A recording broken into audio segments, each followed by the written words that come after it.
안녕하십니까. 오늘은 4월 23일 목요일입니다. 오늘 로스앤젤레스는 낮 최고 기온이 88도로 이번 주말은 90도를 넘는 깜짝 더위가 예고되고 있습니다. 그동안 코로나19로 긴장되었었는데 날씨가 더워지니까 마음이 좀 풀어지는 것 같습니다. 날씨처럼 얼어붙은 지금 상황이 가능한 빨리 풀어지기를 바라면서 오늘 준비한 내용을 말씀드리겠습니다. 우선 오늘 제가 말씀드리고자 하는 주제에 앞서 추가로 4,840억 달러의 경기부양지원금이 하원을 통과했다는 소식을 전해드리고요. 이미 여러 차례 설명드렸던 것처럼 PPP로 3,100억 달러, 이 중에 작은 은행과 랜더로 600억 달러가 할당됩니다. 그리고 EIDL로 600억 달러가 할당되게 되니까 여러분들께서 준비하신 대로 팔로우 하시는 것이 중요하겠고요. 이 부분 역시 새로운 정보가 업데이트된 대로 공유하도록 하겠습니다. 오늘은 그동안 지적되어 왔던 실업수당이 급료보다 많아서 실업을 오히려 부추긴다는 지적에 대해서 생각해 보도록 하겠습니다.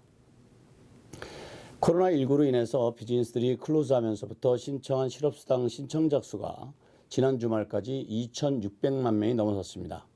아시다시피 PUA, Pandemic Unemployment Assistance는 1인당 600달러씩 최고 13주 동안 지급한다고 했습니다. 제가 연방정부에서 지급하는 PUA를 인원수로 계산해 보니까 한 사람당 13주 동안 7,800달러 받게 됩니다. 이것은 실업수당 시청자 수인 2,600만을 곱하게 되면 2,028억 달러가 됩니다. 이것은 연방노동부를 통해서 각 주정부로 지원될 금액인 것인데요. 당연히 신청자가 증가하게 되면 이 금액도 증가하게 되겠죠. 어쨌든 트럼프 대통령이 국가 재난을 선포한 지난 3월 13일부터 계산해 보면 지난 5주 동안 실업수당 신청한 신청자 수가 2,600만 명이 넘어선 것입니다. PPP와 Paycheck Prevention Program 그리고 Paid Sick Leave 같은 프로그램으로 실업수당 대신 대체할 수 있는 다양한 프로그램들이 실업을 줄이는 역할을 할 것으로 보입니다만 비즈니스들의 정상화가 늦춰지면서 이 역시 반감될 수 있어서 염려가 되고 있습니다.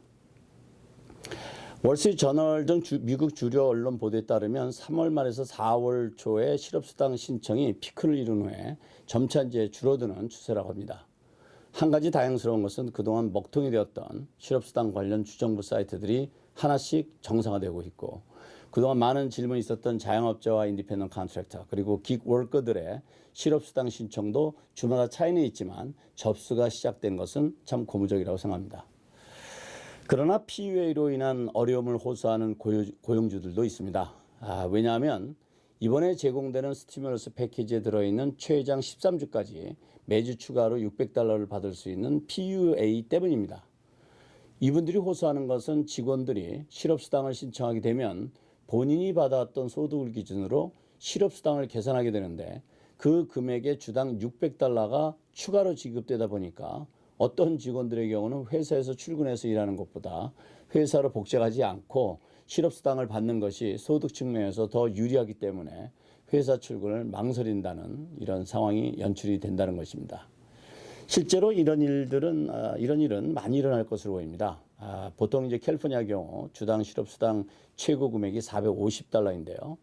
아시다시피 실업수당은 2주에 한 번 지급됩니다.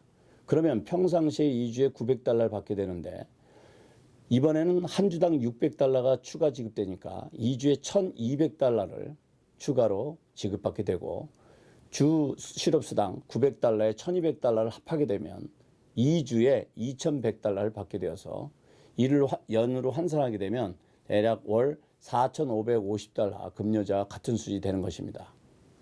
실제 예를 들어 보겠습니다. 화면에서 보시는 것처럼 실제 주정부로부터 실업수당 지급 통지를 받은 것입니다. 화면 아래 14번을 보시면 분기에 9,000달러가 급료로 보고되었다는 것을 알 수 있습니다. 1분기가 3개월이니까 3으로 나누면 이분은 월 3,000달러 소득자인 것입니다. 이번 코로나19로 실직되어서 실업수당을 신청한 결과 4번을 보시면 주정부에서 주당 450달러를 지급하겠다고 하는 것이고 3번을 보시면 최장 26주를 지급할 경우 총 11,700달러의 실업수당이 지급된다는 설명입니다. 이분은 앞서 말씀드렸던 것처럼 주 450달러에 600달러가 추가되어 2주에 2,100달러를 받게 되실 겁니다. 말씀드린 것처럼 이분의 급료는 3,000달러입니다. 그런데 이분이 실직 상태로 계속 있을 경우 최장 13주 동안은 월 4,550달러 수준의 실업수당을 받게 되는 것이죠.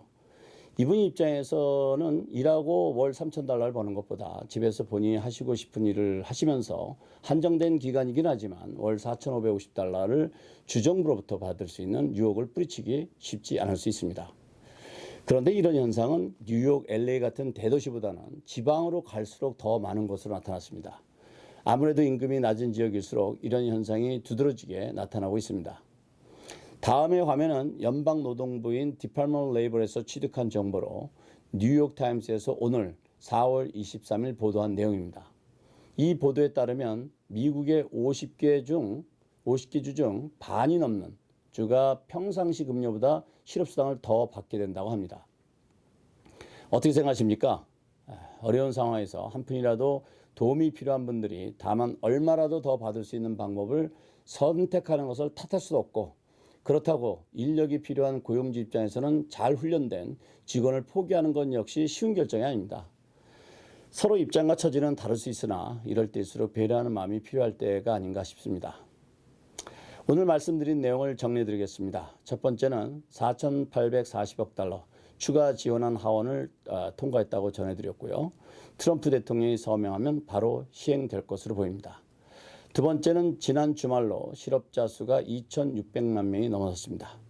그리고 세 번째는 미국 50개 주의 절반이 넘는 주의 실업수당이 평상시 받는 급료를 넘어서서 종업원과 고용주 간에 새로운 고민거리가 생겼다는 소식을 전해드렸습니다. 그리고 당초 코로나 전국이 끝날 때까지 저희 유튜브 채널에서는 광고를 붙이지 않기로 결정했었습니다.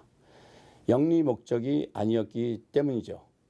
그런데 코로나 전국이 길어지고 이로 인해서 어려움을 겪는 분들이 늘어남에 따라서 도울 방법을 모색하던 차에 영상에 광고를 붙이고 여기에서 발생된 광고 수익을 코로나로 어려움을 겪는 분들을 지원하는 데 사용하는 것이 좋겠다는 의견이 모아졌습니다.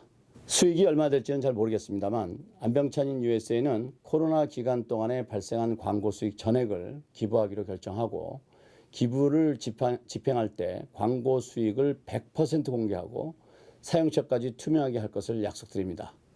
계속 시청해 주시고 안병찬인 USA는 코로나 전국이 끝날 때까지는 물론 코로나 전국 이후에 한인들의 삶에 미랄이 될 수 있도록 최선을 다할 것을 약속드립니다. 힘내시고 건강하십시오. 오늘은 여기까지입니다.